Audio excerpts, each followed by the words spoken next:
Imagine ruling a kingdom one day, and walking in chains the next. Crowned in gold, treated as sacred, now paraded through Rome as a trophy of war, the crowd cheers, the empire celebrates, and victory feels complete. But when the triumph ends and the streets fall silent, what really happened to the Queen's Rome captured? Chapter 1. When Rome won, someone else lost everything. Rome's greatest victories were never only fought on distant battlefields. They were also completed in the heart of the capital, where conquest was transformed into public ceremony. For the Roman world, war did not truly end when an enemy surrendered, it ended when defeat was displayed. At the center of this culture stood the Roman triumph, the highest honor a commander could receive. Approved by the Senate, the triumph was a procession through the streets of Rome celebrating the expansion of empire. Soldiers marched through the city with banners, trophies, and spoils taken from conquered lands. Temples were filled with offerings. The population gathered to witness what Rome considered proof of its destiny to rule. But every triumph had another side. Among the gold, the captured weapons, and the cheering crowds were the prisoners. Defeated leaders were forced to appear before the people of Rome, not as rulers, but as evidence of Rome's absolute dominance. Chains became symbols more powerful than swords. A captive king or queen was no longer a sovereign figure, they were a living message that resistance had collapsed. For queens, the humiliation captured a particular weight. In many societies Rome conquered, royal women represented dynastic legitimacy and even sacred authority. Their capture was not simply personal loss. It signaled the end of an entire political order. Displaying a queen in chains meant displaying the defeat of a people's identity. Rome understood this psychology. Victory was not only about territory. It was about breaking symbols of independence and rewriting the meaning of power. And when the triumph ended, the fate of these women was rarely recorded with care. Some were executed, others imprisoned, others absorbed into Rome's system. What remained was the unsettling question beneath Rome's glory. When empire celebrated, who paid the price after the crowds went home? Chapter 2. The Triumph, Rome's most cruel performance. A Roman triumph followed a precise and ritualized structure, shaped over centuries of expansion. It began outside the sacred boundary of the city, the Pomerium, where the victorious general awaited formal approval from the Senate. Only after authorization could he enter Rome in ceremonial procession. The route was deliberate. The parade passed through the city streets, toward the Capitoline Hill, ending at the Temple of Jupiter Optimus Maximus. Along the way, wagons carried spoils of war, gold, silver, statues, exotic animals, and captured weapons, visual proof of Rome's expanding reach. Painted panels sometimes depicted scenes of battle, narrating the conquest to the crowd. Behind the displays came the prisoners. High-ranking captives were positioned prominently, often dressed in garments identifying their former status. Their presence was essential to the triumph's message. Rome did not simply announce victory, it exhibited it. Chains were visible and intentional. The humiliation was public and systematic. Ancient writers describe how captured rulers walked before thousands of spectators. The crowd responded with celebration, curiosity, and sometimes mockery. For Roman citizens, the triumph reinforced a shared identity built on conquest. For the captives, it marked the collapse of sovereignty. At the center rode the triumphant general in a chariot, dressed in attire associated with Jupiter, Rome's supreme deity. A slave reportedly stood behind him holding a golden crown and reminding him of his mortality, a symbolic contrast to the humiliation of those walking in chains. The ceremony concluded with sacrifices at the Capitoline Temple. In some cases, prominent prisoners were executed shortly afterward, often in the Tullianum prison. Others were spared for political reasons. The triumph was both celebration and warning. It demonstrated that Rome's power did not end with military victory. It extended into memory, spectacle, and the deliberate reshaping of defeated lives. Chapter 3. Cleopatra Selene, the child queen who survived Rome. Cleopatra Selene was one of the most visible royal captives ever brought to Rome. Not because she had ruled, but because of who her parents were. She was the daughter of Cleopatra VII of Egypt and Mark Antony. Born around 40 BCE during the final years of the Roman Republic's civil wars. After Antony and Cleopatra were defeated by Octavian at the Battle of Actium in 31 BCE, and both died the following year, Egypt was annexed into the Roman Empire. Their children became political trophies. Cleopatra Selene, still a young girl, was taken to Rome and included in Octavian's triumph in 29 BCE. In 29 BCE, where the defeat of Egypt was displayed as the ultimate confirmation of Rome's supremacy. Ancient sources indicate she was raised in the household of Octavian's sister Octavia Minor, alongside other children of Antony. This was not an act of simple mercy, but of control.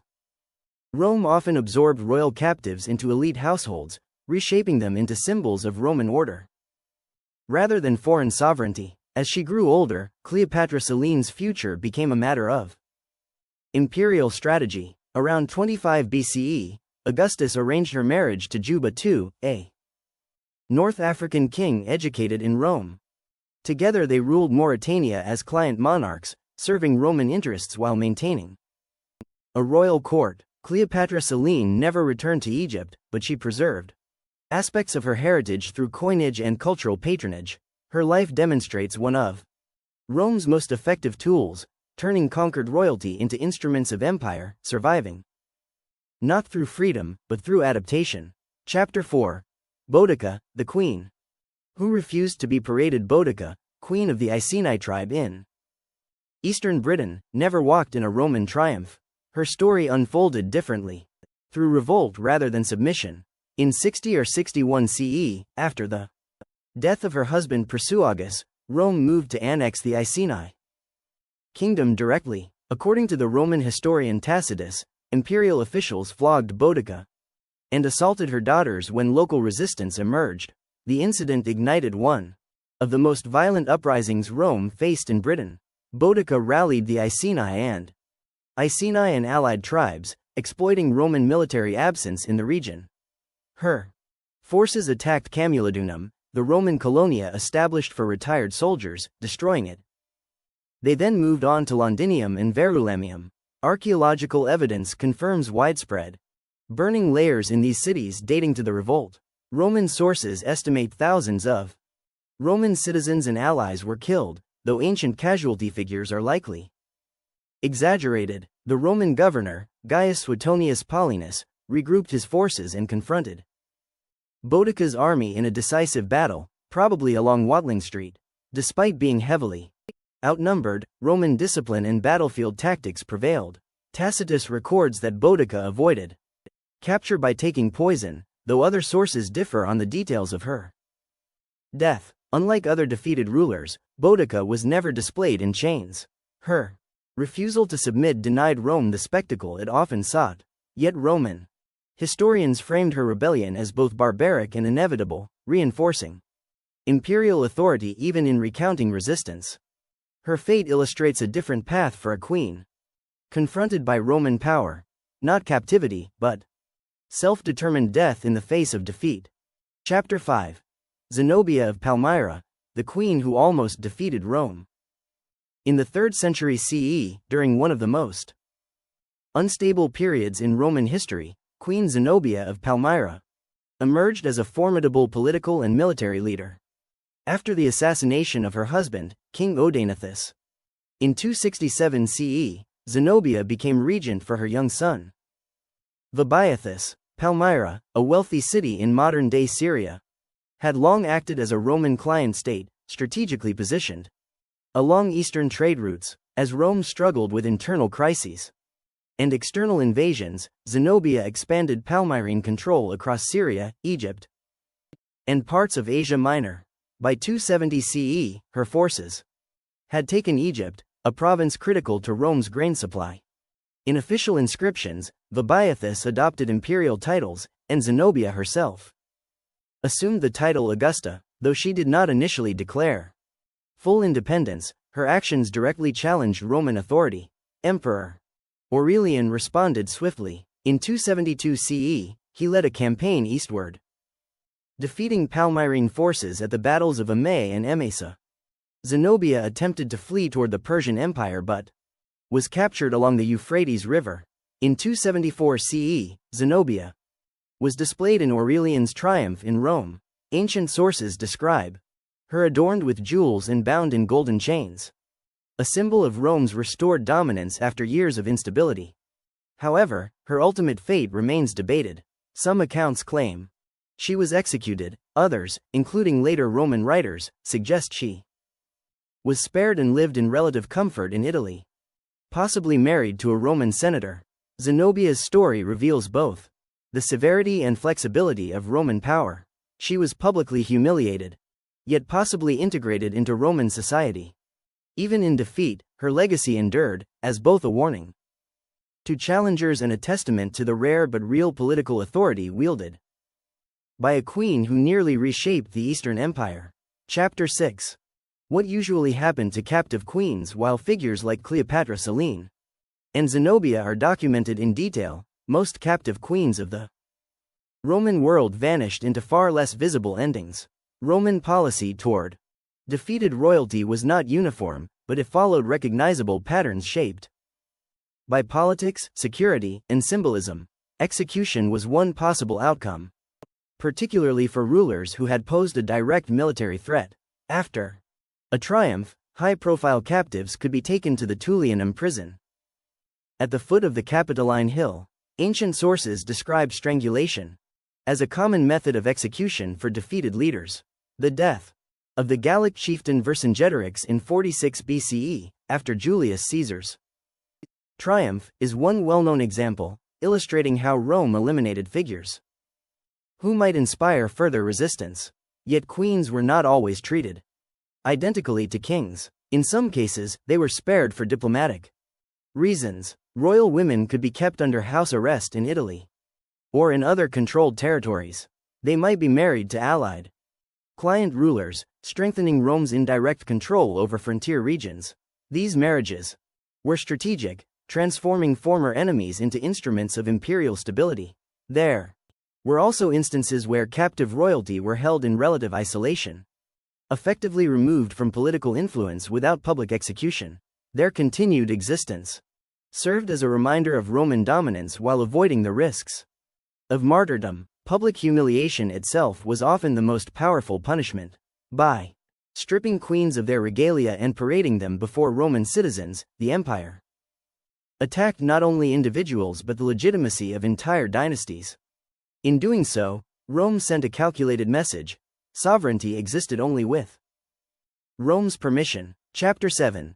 Why Rome feared women with power. Roman society was deeply patriarchal, structured around male authority in politics, military command, and law. Women of elite Roman families could exercise influence within households and occasionally behind the scenes, but they did not hold formal political office. Against this backdrop, foreign queens who ruled in their own right appeared both unfamiliar and unsettling to Roman observers. Eastern monarchies, particularly in Egypt and parts of the Hellenistic world, had long traditions of dynastic queenship. Women like Cleopatra VII were not merely consorts, they were sovereign rulers who commanded armies, negotiated treaties, and controlled wealth. To Roman writers, this concentration of female authority was often portrayed as unnatural or dangerous. Propaganda amplified this perception. During Octavian's conflict with Mark Antony, Cleopatra was depicted not simply as a political rival, but as a corrupting foreign influence. Roman poets such as Horace and Virgil framed her as a symbol of Eastern excess and moral decay. By casting powerful queens as seductresses or tyrants, Roman narratives justified military campaigns as moral necessity rather than territorial ambition. This portrayal reinforced the Roman ideal of womanhood, modest, domestic, and subordinate. A ruling queen stood in direct contrast to that ideal. Her public authority challenged Roman assumptions about gender and order. The fear was not purely cultural, it was strategic. A queen who embodies dynastic legitimacy could unite conquered populations around her. Removing or humiliating her was a way to dismantle resistance at its symbolic core. In targeting women with power, Rome was not only defeating enemies, it was reshaping political legitimacy on its own terms. Chapter 8. The Silent Erasure, How History Buried Their Voices. Much of what is known about Rome's captive queens comes through sources written almost entirely by Roman men, often decades or even centuries after the events they describe. Historians such as Tacitus, Cassius Dio, and Suetonius recorded these stories through the lens of imperial ideology, shaping narratives that reinforced Roman superiority and justified conquest. This creates a fundamental problem: the queens themselves rarely speak in the historical record. Their perspectives, motivations, and personal experiences were not preserved in their own words. Instead, they appear as symbols of barbarian resistance, Eastern luxury, or defeated pride. Rather than as fully documented individuals, Roman authors frequently framed foreign queens in ways that served political purposes. Cleopatra was cast as a dangerous temptress. Boudica became a cautionary tale of rebellion. Zenobia was admired by some writers, but still portrayed as an anomaly, an exception that proved Rome's ultimate authority. Modern historians must therefore read these accounts critically, comparing literary descriptions with archaeological evidence, inscriptions, and coinage. Material remains can sometimes confirm the broad outlines of events while challenging Roman exaggerations or moral judgments. The silence surrounding captive queens is not accidental. It reflects how empire controls memory. Triumphs displayed these women publicly, but history often erased what followed. Their fates were recorded only when useful to Rome's story. What remains is an incomplete archive, fragments shaped by power, leaving historians to reconstruct lives that Rome preferred to reduce to spectacle, rather than preserve as human experience. Chapter 9. When glory crossed the line. By the height of the empire, the Roman triumph had become more than a military celebration. It was a ritualized demonstration of absolute dominance. Yet even in antiquity, some observers questioned the excess embedded within these spectacles. The public humiliation of defeated rulers, especially women of royal status, blurred the line between victory and cruelty. Triumphs were designed to unify Rome. They reinforced the idea that expansion was both justified and inevitable, but the theatrical display of chained captives, forced to walk before cheering crowds, revealed another dimension of imperial power: control through degradation. The ceremony transformed human beings into visual proof of Rome's supremacy. For Rome's enemies, this spectacle served as a warning. Resistance would not only be crushed, it would be exposed. Yet for the Roman public, repeated displays of suffering risked normalizing humiliation as entertainment. The triumph elevated conquest into civic celebration, embedding violence into the city's identity. Over time, the ritual itself evolved. As the empire stabilized under Augustus, triumphs became rarer and more tightly controlled by the emperor. The spectacle shifted from individual generals to imperial authority. But the memory of those earlier processions, where kings and queens were marched in chains, remained part of Rome's mythology. The cost of empire was measured not only in battlefield casualties, but in what happened afterward. When glory depended on public humiliation, the line between power and excess became increasingly difficult to define. Chapter 10. After the chains. Legacy beyond defeat. For many captive queens, the historical record ends abruptly after Rome's triumph. Once the procession was over, their lives often disappeared into imprisonment, exile, or political absorption. Rome rarely preserved the long-term stories of defeated royalty unless it served imperial narrative. Some queens, like Cleopatra Selene, survived by being integrated into Rome's system. Her marriage and rule in Mauritania demonstrate how captivity could evolve into controlled authority, shaped entirely by Roman interests. Others, like Zenobia, remain suspended between conflicting accounts. Possibly executed, possibly allowed to live in quiet aristocratic retirement. The uncertainty itself reflects Rome's control over memory. Many others left no trace at all. Their names were lost, their fates unrecorded. Their former status reduced to a single moment of spectacle. Rome's triumphs were designed to make conquest permanent, not only through military occupation but through symbolic destruction of rival legitimacy. Yet these queens endure in a different way. Boudica became a lasting emblem of resistance in Britain. Zenobia became a symbol of defiance in the eastern provinces. Cleopatra's legacy, shaped heavily by Roman propaganda, remains one of the most debated in ancient history. In the end, Rome may have won the battles, but the stories of these women outlived the empire's celebrations. Their lives reveal the human cost beneath Rome's glory, and the enduring question of what victory truly meant when it required the public breaking of those once crowned. If you're drawn to the real stories behind empires, the victories, the consequences, and the lives history almost erased, make sure you're subscribed. This channel dives deep into the untold side of history, where power, politics, and human survival intersect.